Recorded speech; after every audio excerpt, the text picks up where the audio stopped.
بعد از عمری مجاهدت، حسینی و دائمی و خستگی ناپذیر، روح بلند و ملکوتی کوه نستوه ولایت، پدر مهربان امت، رهبر و امام مسلمین حضرت آیت الله العظما سید علی حسینی خامنه ای در راه سربلندی حرم جمهوری اسلامی ایران شهد گوارای شهادت را نوشیدند و به ملکوت اعلی پیوستند. پدر مهربان امت، رهبر و امام مسلمین حضرت آیت الله العظما سید علی حسینی. هیچ بعدی از شخصیت آقا رو نمیشه با چند دقیقه مطرح کرد. منتها من دو کلمه بیشتر با مردم عزیزمون دارم.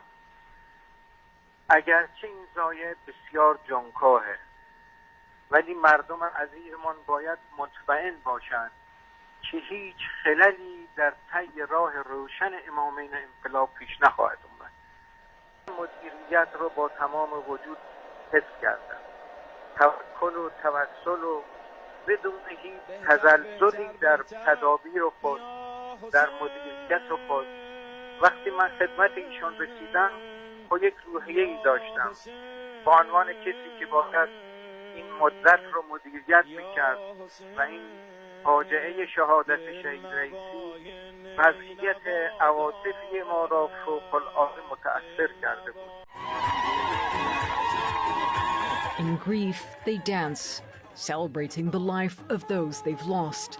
This is how Iranians are defying their ruthless clerical regime.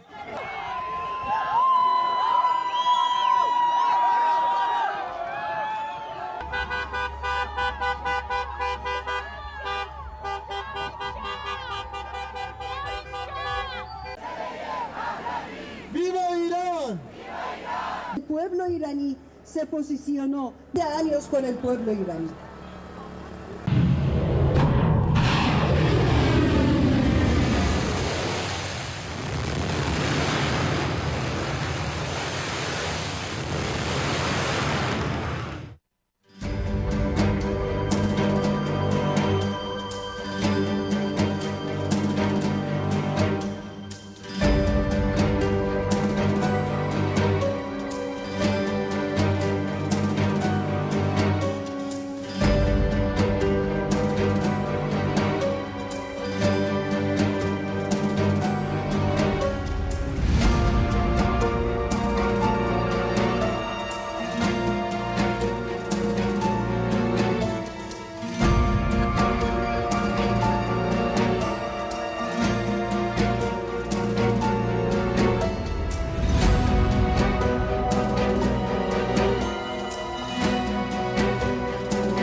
I'm not going to shed any tears over the death of the supreme leader, obviously.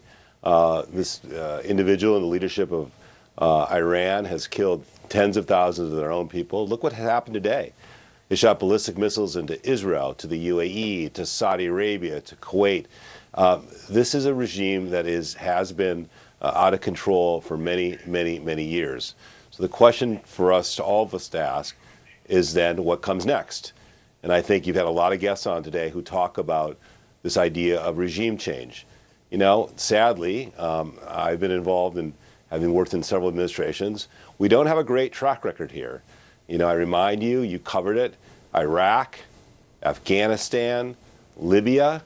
Regime change has to come from the bottom up, not from the top down. So this is the beginning, and the American people need to understand this is the beginning of a very, very long process, and we've yet to see how this all plays out. I think the hope on the American and the Israeli side is that the killing of the supreme leader, the impact it will have on the military side is essentially that the regime as a whole moves much closer towards collapse and then regime implosion, and that will then have an implication for the military performance. It's not that the supreme leader himself was the ultimate decision maker on tactical and strategic decisions at this point, but rather that it will be a critical move towards imploding the regime.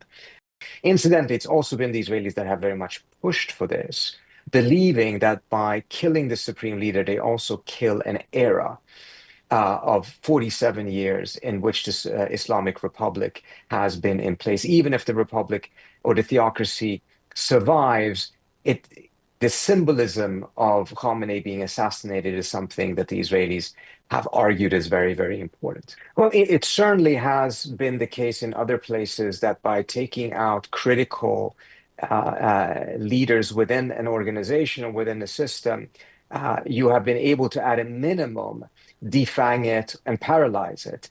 The difference, of course, is that in the case here is we're talking about a state. We're not just talking about an organization. We're not just talking about some apparatus. This is much, much bigger than that. And the remaining elements within that state apparatus will have a continued interest in the system's survival because their own survival is so closely tied to the survival of the theocracy or some variation of it. Now, I think the hope on the side of the United States is either that the population would rise up and see this as an opportunity to get rid of the theocracy altogether, or that it will lead to a scenario in which new elements take over the same system, but that they will be much more amenable to the US than what the system was under the supreme leader. I have to say, though, that I don't find that scenario very likely. And the reason for that is there was a very clear and very attractive deal on the table for Trump, in which he had achieved far more than what the Iranians were willing to offer Obama. He could easily have declared victory. He could have easily said that this victory came as a result of his military threats. Instead, he chose war because it seems like his hope is to actually get regime change, surrender, and humiliation. So the next iteration of leadership that would come from the same security apparatus is, to the best of my assessment, not more inclined to accept that type of a humiliating surrender. 播报新闻是我的日常，必须时刻保持妆容和皮肤的最佳状态。当来到人生中最重要的时刻，也是 KS 逆时奇迹帮助我轻松驾驭，闪闪发光。KS 逆时奇迹活肤露全效精华、精华霜，多达5种 EGF 6大冻龄关键成分，保湿效果让我非常满意，小细纹也不再困扰我。我就是我自己的最佳女主角 ，KS 让我从容自信、光彩动人。我是我人生中的大女主，我的最爱我做主。KS 逆时奇迹系列热卖中，下单请上快点购。透过中天新闻网 App 下单立减50，或输入 CTI 推荐码有额外折扣。